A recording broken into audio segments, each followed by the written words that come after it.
My name is Chris Cook. I'm the Managing Director of the Office of Communication and Marketing at Texas Tech University and Texas Tech Public Media.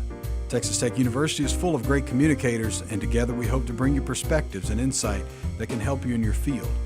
Communication is what we do every day, and it's intricately connected to our success and failures. This is Communicators in a Cart. In a little over a decade at Texas Tech University, Kimberly Simón has earned master's and doctoral degrees, served on the faculty in the College of Human Sciences, and was the first director of the Risk Intervention and Safety Education Office. Today she serves as the university's Title IX administrator, working to ensure a safe environment for our campus community. Hi, Kimberly. Hey. How you doing? Pretty good, how are you? Good. I'm going to get coffee. Can I buy you a cup? Absolutely. Okay.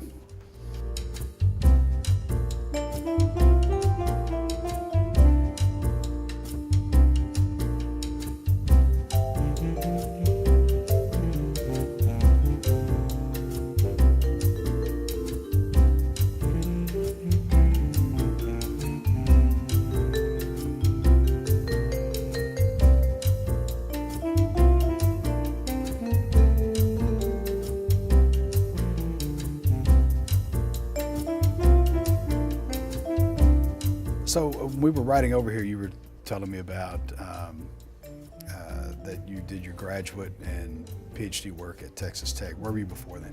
I was at Virginia Tech before, grew up in Virginia, came here for grad school and never left. It grows on you, huh? A little bit. The opportunity led to it My growing on mom you? wishes it didn't grow on me quite so much, but yeah, I got a great opportunity to stay and teach and I couldn't turn that down. I taught in the addiction and recovery program. I taught intro to addiction, family dynamics, treatment, eating disorders, and a diversity class, which I really loved. It was great. Which along with personal financial planning, the addiction recovery program and human sciences, those are two of the premier programs in the country in their fields. Absolutely, and actually now Tech is pioneering a PhD in addiction studies, which is really unprecedented, so It's pretty exciting. So once again, leading the way. Absolutely. Right. Yeah.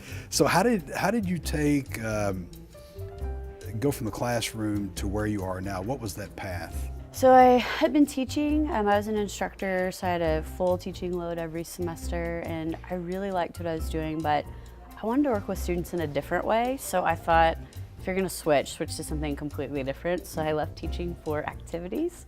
So I worked with our programming board on campus, the Tech Activities Board, now the Student Activities Board. I worked with them for a couple of years, and then I left that job to open the RISE office. And that was a new office. The RISE office was new under you? Yes, so it started April 2015. Amy Murphy was still here, and she and Juan had this idea to start the office and asked if it would be interesting to me, and I thought, yeah, sure, why not? I'll do something nobody's ever done. And it was really neat because of the recovery program here. Our facility here, our program here, has been so good about replicating at other schools that when Texas Tech was calling with questions, these other schools were really happy to answer our questions to kind of return the favor. Well, I know that, so now really 3 short years, maybe not even 3 years yet. Almost. It's been almost 3 years. But we've worked with the RISE office, and I think that's how we first met. What were some of the services y'all provide? Because there was a lot of consultation, not just with, I think, people seeking out the services of the office, but even consultation and advice with different events that may have come on campus. How should those be approached? Things like that. How did you counsel students? You know, we just kind of got this reputation for being the office that you can go to if you're not sure what office you need to go to, and we really embraced that. We thought if we don't know the answer, we can put them in touch with somebody who does, and so we got a lot of things on our plate that really were not our original intention, I guess. But our approach from the beginning was really this idea about building community, and I think there are a lot of departments on campus that can relate to that. And so our focus was really, what are you doing? How can we supplement that? What else can we bring to this area? How can we really get this message across to students that education is holistic? What you do inside the classroom, outside the classroom, it all relates. And students were really responsive to that message. So we worked with a lot of sororities and fraternities. We were fortunate to work a lot with athletics. Really from this harm reduction approach, right, of how can you enjoy college without ending up in jail, without ending up in the hospital, without failing out of a class, and students are pretty receptive to that.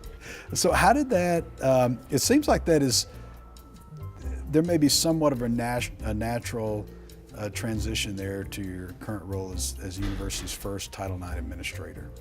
Yeah, so we carved out that piece as a standalone job, and in RISE I worked a lot with the prevention side, with education, and so when the job was posted I thought this might be a neat way to kind of bring things full circle, to focus on the process, to look at the big picture, that 40,000 foot view, and so I took that background of working in education and compliance and really supporting complainants, that's the word we use for victims, and really thought, how can we take that and my experience there and bring it to the other side, looking more at the process, our policies and procedures, having that be a less scary experience for students. And I think that approach from RISE, the familiarity piece, the less formal piece, I think that helped students think about our process in a different way.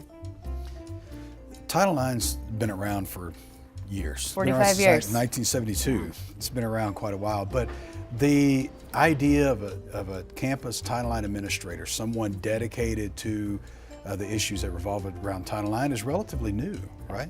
Late in the George Bush presidency, they started talking a lot about what does it mean past athletics? What does gender equity at a campus really look like? As someone who worked in athletics, that was my, right. I'll admit it, that was my view of Title IX, was how it related to athletics. Yeah, so they got this conversation started, which I think was really helpful, and it's continued to build from there.